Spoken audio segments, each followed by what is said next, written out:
Where did you find the pieces in the exhibit, and what were some of the more interesting finds? We borrowed from 68 different lenders. So we borrowed from other museums. Other museums here in Santa Fe are sister museums, the New Mexico Museum of Art.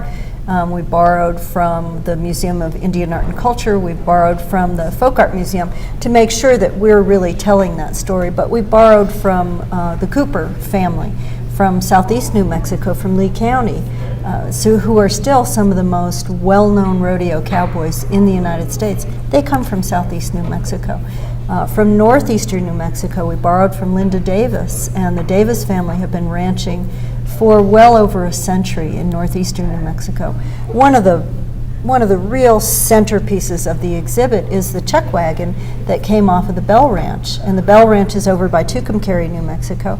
And when you think about the chuck wagon, we've used that a lot in the exhibit and also in our educational areas, because that's really the social life and the domestic life, if you will, of the cowboys on the range.